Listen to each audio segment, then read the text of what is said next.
ఒక్కసారి కొమ్మూరి గోల్డ్ కి కాల్ చేయండి. తాకట్లో ఉన్న మీ బంగారాన్ని విడిపించి మార్కెట్ ప్రైస్ కి వాళ్ళు కొనుక్కుని మిగతా డబ్బులు మీకు ఇచ్చేస్తారు. హాయ్ హలో నమస్తే వెల్కమ్ టు మనం టీవీ. నేను మీ చార్మి. మనం టీవీ ఉన్నది మన కోసం. నేను డే టు డే లైఫ్లో నార్మల్గా వెయిట్ తగ్గాలని నాకే చాలా ఉంటుంది.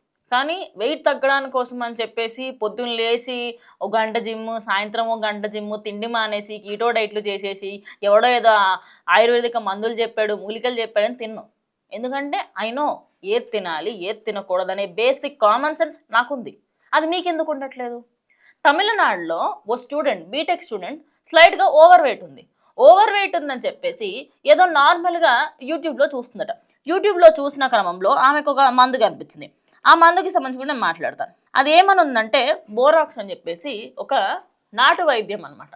షాప్కి వెళ్ళి కొనుక్కొని వచ్చిన తర్వాత ఆ మందుని తీసుకున్న తర్వాత కొద్దిసేపటికే కుప్పకూలిపోయింది. అమ్మ నాకు ఫుల్ స్టమక్ ఏక్ వస్తుంది అని చెప్పింది. సరే స్టమక్ ఏక్ వస్తుంది కదా, కొద్దిసేపు అయినాక తగ్గిపోతాలని తల్లి కూడా అనుకుంది. కానీ అమ్మ నాకు చాలా సివియర్గా ఉందంటే హాస్పిటల్కి తీసుకువెళ్తే అక్కడ ఉన్న డాక్టర్స్ కూడా ఓకే పర్వాలేదు తగ్గిపోతలేని నార్మల్ కడుపు నొప్పి అన్నారు.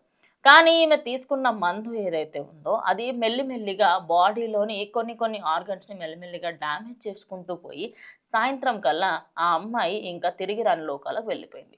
జస్ట్ కొంచెం ఓవర్ వెయిట్ ఉంటే మీకు ఏమన్నా పరువు నష్టం అవుతుందా అని అంటున్నారా మిమ్మల్ని?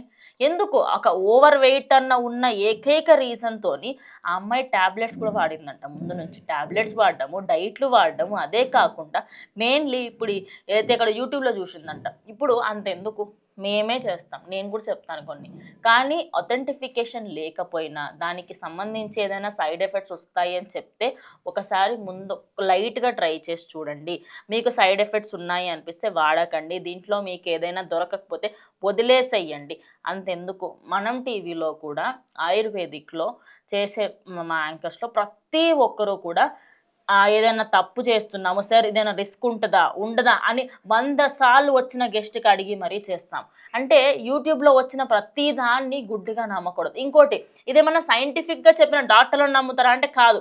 ఎవడో తలకమాసిన ఏదో ఒక ఖండు వేసుకొని కూర్చొని ఇగో ఈ మూలికలు ఎక్కడ దొరికితే వెళ్ళి కొనుక్కోండి, వెళ్ళి తినండి అంటాడు. అసలు వాడికి ఒక అథెంటిఫికేషన్ ఉందా? ఆయుర్వేదిక్ డాక్టర్స్ ఎవరెవరైతే ఉంటారో వాళ్ళు ఏవేవైతే చెప్తారో వాళ్ళకి సంబంధించి వాళ్ళకి అథెంటిఫికేషన్స్ ఉంటాయి, వాళ్ళకి సర్టిఫికేషన్స్ ఉంటాయి. అవన్నీ లేకుండా ఎవరో చెప్పారని ఎక్కడో విన్నామని చెప్పేసి. ఇదే కాదు, దీనికంటే ముందు ఒక అమ్మాయి ఆయుర్వేదిక మందులు అని చెప్పేసి ఎక్కడో బయట రోడ్ మీద కొనుక్కొని దాన్ని తిని చనిపోయింది. ఇప్పుడు ఇలాంటి విషయాలకి సంబంధించి ఓవర్ వెయిట్కి సంబంధించి జిమ్ చేస్తే తగ్గిపోతారు. ట్యాబ్లెట్లు వాడాల్సిన అవసరం లేదు. చాలా అడ్వాన్స్ టెక్నాలజీస్ ఉన్నాయి. మనకి సంబంధించి బెల్లీ ఫ్యాట్ని తగ్గించుకోవడానికి ఎన్నో మందులు ఉన్నాయి. అవన్నీ కాదనుకొని ఎక్కడో విన్నాము ఏదో చేశాము అని చెప్పేసి తీసుకోవడం కరెక్టా? మీకు కొంచెమన్నా ఆలోచించాలి కదా.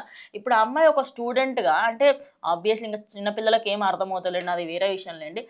ఆ అమ్మాయి కనీసం వాళ్ళ పేరెంట్స్ కూడా చెప్పలేదంట నేను ఈ మందు తీసుకుంటున్నా, ఇట్లా చేయబోతున్నా అని చెప్పి. దీనికంటే ముందు ఇప్పుడు ఆ అమ్మాయి అప్రాక్సిమేట్లీ ఒక 50 కేజీలు ఉంది. ఆ 50 కేజీలలో ఆమె ఏ యాంగిల్లో దొడ్డుగా అనిపిస్తుంది? ఇప్పుడు మనిషి అన్నోడికి 60 దాటిన తర్వాత ఎంతో కొంచెం వెయిట్ కొంచెం బొద్దుగా కనిపిస్తారు. ఇప్పుడు వెయిట్ ఉంటే ప్రాబ్లం ఏమైంది? ఏమైనా సినిమా యాక్టింగ్ ఏమైనా వెళ్ళేది ఉందా? లేదు కదా. మెల్లిమెల్లిగా తగ్గించుకోవడానికి ఏంటి ప్రాబ్లం? ఒక్కసారిగా 100 కేజీలు ఉన్న వాళ్ళు 50 కేజీలకు రావాలి. ఒక్కసారిగా 50 కేజీలు ఎట్లా తగ్గిపోతుంది? వాళ్ళు చెప్పడము కాదు, మనం వినడము కాదు. ఏదైనా విన్నా ఏదైనా చూసినా ఫస్ట్ అది కరెక్టా కాదా గూగుల్ని కానీ ఏదైనా ఒక డాక్టర్ని కానీ సజెస్ట్ చేసి, అంతెందుకు నాకు సంబంధించిన డైట్ చెప్పినప్పుడు కూడా నేను తీసుకునే ముందు ముగ్గురు డాక్టర్స్కి అడిగిన సార్ తీసుకోవచ్చా తీసుకోవచ్చా లేదా అని ముగ్గురికి అడిగిన తర్వాత నేను ఫాలో అయినా. అంటే ఒక్కసారి మీరు ఆలోచించండి. నేను డైలీ పాటించేదానికి సంబంధించి నేను ఇంత అడుగుతున్నప్పుడు మీరు ఏదైనా ట్యాబ్లెట్ వేసుకుంటున్నా, ఎవరైనా చెప్తున్నప్పుడు విన్నా, ఒక్కసారి ఆలోచించాలి కదా ఏం చేస్తున్నాం ఏమిటి అనేది. ఇప్పుడు ఈ అమ్మాయి ప్రాణాలు పోయాయి. ఇలాంటి వాళ్ళు ఎంతోమంది ఉంటారు. ఇంకొంతమంది ఆపరేషన్లు చేయించుకుంటారు డైరెక్ట్. ఎందుకు అంతగానం? అంటే ఒక బాడీ అనేది మీ బాడీ మీకే నచ్చకపోతే ఎదుటి వాళ్ళకి ఎట్లా నచ్చుతుంది? అవునా కాదా? ఇప్పుడు ఒక వ్యక్తి ఉన్న వేషధారణకి సంబంధించి వాళ్ళు జడ్జ్ చేస్తున్నారు అంటే మెల్లిమెల్లిగా తగ్గే ప్రయత్నం చేయండి. తిండి విషయంలో మార్పులు లేదు, ట్యాబ్లెట్లు తీసుకోవాలా లేదంటే ఆపరేషన్లు చేయించుకోవాలా, ఎవడో చెప్పిన మాట వినాలా అనడం కాదు. ఈ విషయాలు ఇవన్నీ మారితే కొంచెం సిగ్గు శరం కసుంటే ఏమన్నా ఉంటే ఇవన్నీ విని గుడ్డిగా నమ్మకుండా కొంచెం రీసెర్చ్ చేసి వాడితే బెటర్. ఆ అమ్మాయి వాడిన టాబ్లెట్ ఏదైతే ఉందో అది మనుషుల్ని చంపే టాబ్లెట్. ఎక్కడో ఎవడో చెప్పాడంటే అది విని నమ్మింది. ఇంకోటి స్కిన్ మీద కూడా చాలామంది తప్పుగా ఎవరో ఏదో క్రీమ్ పెట్టేసుకుందాం. కానీ నాకు స్కిన్ మొత్తం ఖరాబ్ ఎందుకు? అంటే మీకు తెలియనప్పుడు 10 మందికి అడిగే ప్రయత్నం చేయండి. లేదు అంటే వాడకండి. ఇలా ప్రాణాలు పోయేంత వరకు అయితే తెచ్చుకోకండి. ఈ అమ్మాయికి జరిగినట్టుగా ఎవ్వరికీ జరగకూడదు. సో మీ బాడీని ఫస్ట్ మీరు లవ్ చేయండి. తర్వాతనే ఇంకొకళ్ళు లవ్ చేస్తారు. వాళ్ళని లవ్ చేసినా చేయకపోయినా నువ్వు ఫ్యాట్ ఉన్నంత మాత్రం నీకు రేపటి పోషించేది లేదు.